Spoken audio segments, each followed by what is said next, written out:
राधे राधे दोस्तों, जैसा कि आप सभी को पता है 1 नवंबर को प्रबोधिनी एकादशी व्रत है।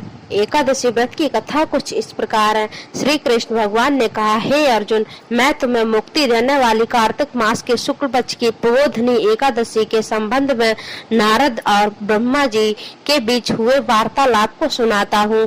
एक बार नारद जी ने ब्रह्मा जी से पूछा कि हे पिता, प्रबोधिनी एकादशी के व्रत का क्या फल होता है? आप कृपा करके मुझे यह से विस्तार पूर्वक बताएं। ब्रह्मा जी बोले, हे पुत्र, जिस वस्तु का त्रिलोक में मिलना दुष्कर है, वह वस्तु की भी कार्तिक मास की शुक्ल पक्ष की प्रबोधिनी एकादशी के व्रत से मिल जाती है। इस व्रत के प्रभाव से पूर्व जन्म के किए हुए अनेक बुरे कर्म क्षण भर में नष्ट हो जाते हैं। हे पुत्र, जो मनुष्य श्रद्धा पूर्वक इस दिन थोड़ा भी पुण्य करते हैं, उनका वह पुण्य पर्वत के समान अटल हो जाता है। उनके पितृ विष्णु लोक में जाते हैं। ब्रह्मा हत्या आदि महान पाप भी प्रबोधिनी एकादशी के दिन रात्रि को जागरण करने से नष्ट हो जाते हैं। हे नारद, मनुष्य को भगवान की प्रसन्नता के लिए कार्तिक मास की इस एकादशी का व्रत अवश्य करना चाहिए।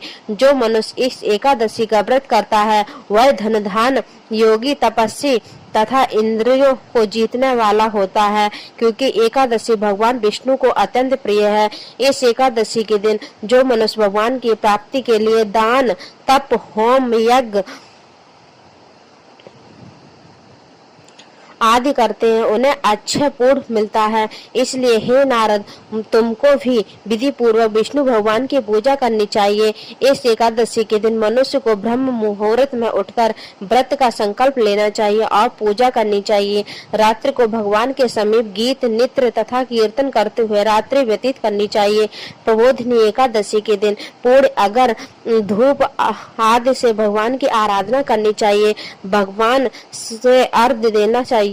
इसका फल तीर्थ और दान आदि से करोड़ गुना अधिक होता है। जो गुलाब के पुष्प में, बकुल और अशोक के फूलों से, सफेद और लाल कनेर के फूलों से, दुर्वा दल से, समी पत्र से, चंपक पुष्प से भगवान विष्णु की पूजा करते हैं, वे आवागमन के चक्र में छूट जाते हैं। इस प्रकार रात्रि में भगवान की पूजा करके प्रातः काल स्नान के पश्चात भगवान की प्रार्थना करते हुए गुरु की पूजा करनी चाहिए और सदाचारी व पवित्र ब्राह्मणों को दक्षिणा देकर अपने व्रत को छोड़ना चाहिए। जो मनुष्य चातुर्मास व्रत में किसी वस्तु को त्याग देते हैं, उन्हें इस दिन से पुनः ग्रहण करनी चाहिए। जो मनुष्य प्रबोधिनी एकादशी के दिन विधि पूर्वक व्रत करते हैं, उन्हें